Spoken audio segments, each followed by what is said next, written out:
Hello বন্ধুরা, আজকে আমি আরেকটা ব্লগ নিয়ে আপনাদের সামনে চলে এসেছি। দেখুন, সকালের ওয়েদারটা খুব সুন্দর, তাই আপনাদের সাথে একটু শেয়ার করছিলাম। এত সুন্দর ওয়েদার দেখে খিচুড়ির কথা খুব মনে হচ্ছিল, তাই একটু খিচুড়িই রান্না করে ফেলেছি। তার রেসিপিটা আপনাদের সাথে শেয়ার করছি। দেখুন, সোনামুগ ডালটাকে ভালো করে ভেজে নেব, আর এদিকে গোবিন্দভোগ চাল দিয়ে খিচুড়িটা করব। আর খিচুড়িটা করব একটু সবজি দিয়ে, একটু কুমড়ো, বরবটি আর আলু। প্রথমে হাঁড়িতে জলটা একটু গরম বসিয়েছি। জলটা একটু গরম হয়ে গেলেই তাতে ডালগুলো, ভালো করে ভেজে রাখা ডালগুলো ধুয়ে দিয়ে দিয়েছি। তারপরে একটু সেদ্ধ হলে চালটাও দিয়ে দিয়েছি। এরপর দেখুন, কড়াইতে একটু আলু ভালো করে ভেজে নিয়ে তাতে দিয়ে দিয়েছি, আর একটু কাঁচা লঙ্কা আমি ওতে দিয়ে দিয়েছি। এরপরে দেখুন, কড়াইতে তেজপাতা ফোড়ন দিয়ে একটু জিরে ফোড়ন দেব, দিয়ে আমি একে একে কুমড়োগুলো আর বরবটিগুলোকে ভালো করে ভেজে নেব। ভালো করে ভেজে নিয়ে তারপরে এগুলোকে আমি একটু ভালো করে ভেজে নেব। ভালো করে ভেজে নিয়ে তারপরে আমি মশলাটা রেডি করব। মশলাটার মধ্যে দেখুন আমি কি দিচ্ছি, একটু আদা, একটু নারকেল দিলে খুব ভালো হয় খিচুড়ি।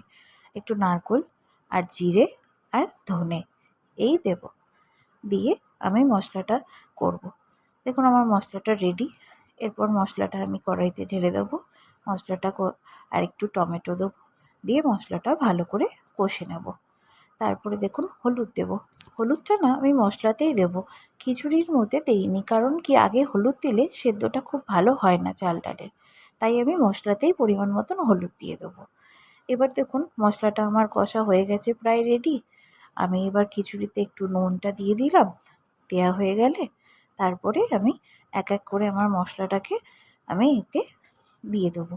এটা ঠিক নামানোর আগে দিলেই খুব ভালো হয়। দেখুন, আমি মশলাটা আমি খিচুড়িতে দিয়ে দিলাম। দেওয়ার পরে এবার পরিমাণ মতন চিনি দিয়ে দেবো। আপনারা আপনাদের পরিমাণ মতন দেবেন। তারপরে ঘি, গোবিন্দভোগ চালের খিচুড়িতে ঘি না দিলে ঠিক জমে না। এরপরে দেবো একটু গরম মশলা, দিয়ে দেখুন আমার খিচুড়ি রেডি। খিচুড়িটা খেয়ে দেখে আপনারা বলবেন কিন্তু, রান্না করে কেমন হচ্ছে একটু জানাবেন। তারপরে দেখুন, খিচুড়িটা দুপুরবেলা আলু ভাজা আর ডিমের অমলেট দিয়ে ব্যাস দুপুরের সুন্দর খাওয়া হয়ে গেল। এরপরে বিকেলে একটু বেরিয়েছিলাম, বেরিয়ে একটু ফটো তো তুলতেই হয়, তাই একটু তুলে ফেলেছি, ওটা ম্যান্ডেটারি। তারপরে দেখুন, একটু ফিশ ফ্রাই খেয়ে তারপরে আজকের মতন দিনটা এখানেই শেষ করলাম।